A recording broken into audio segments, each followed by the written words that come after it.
नमस्कार, माझ्या चॅनलमध्ये तुमचं स्वागत आहे। आपण अनेक प्रकारच्या चटण्या बनवतो, तिळाची, काळ्या तिळाची, जवसाची किंवा शेंगदाण्याची वगैरे। आज आपण दोन्ही मिक्स म्हणजे तीळ आणि शेंगदाण्याची चटणी कशा प्रकारे बनवतात ते आपण बघू। चला तर मग त्यासाठी आपल्याला काय काय साहित्य हवं आहे ते बघू। मी अर्धी वाटी पांढरे तीळ घेतलेले आहेत, त्याचबरोबर शेंगदाणे घेतलेले आहेत सोलून 1 वाटी, लाल तिखट पावडर आणि मीठ घेतलेलं आहे आणि लसणीच्या थोड्या पाकळ्या घेतलेल्या आहेत। तुम्हाला जितक्या पाहिजे तेवढ्या घ्या, मी थोड्याच घेतलेल्या आहेत, नाहीतर वास कडवट येतो।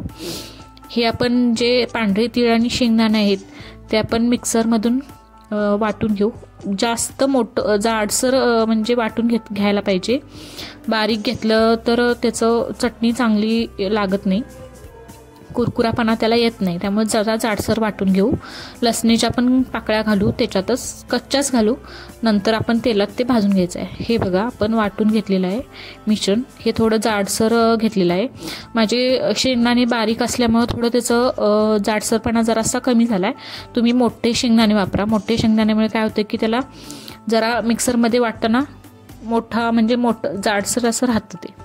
आपण कढईत तेल घेऊ आणि तेलात हे मिश्रण टाकू आणि चांगलं भाजून घेऊ।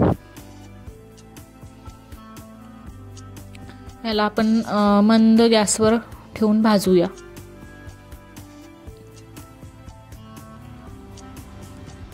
चांगलं ब्राऊन कलर येईपर्यंत आपण याला भाजूया। याच्यामध्ये लसणीच्या थोड्या म्हणजे गुठळ्या झालेल्या आहेत, त्या आपण फोडून घेऊ। तेलात भाजल्यामुळे याच्यामध्ये लसणीचा पण जो कच्चापणा वास असतो तो निघून जातो। तीळ पण याच्यामध्ये भाजले जातात। आधीच जर भाजून घेतलं तर हे नंतर भाजते करपण्याची शक्यता असते, त्यामुळे कच्चंच वाटण करून तुम्ही नंतर तेलात ते चांगलं ब्राऊन होईपर्यंत भाजून घ्या। त्यामुळे चटणी जास्त दिवस पण टिकते आणि त्याला कुरकुरापणा सुद्धा येतो। हे बघा ब्राऊन कलर भाजून झालेला आहे, ब्राऊन कलर आलेला आहे याला। याच्यातच आपण तिखट आणि मीठ घालू आणि चांगलं हलवून घेऊ। जास्त पण मोठा गॅस लावू नका, नाहीतर तिखट करपण्याची शक्यता असते।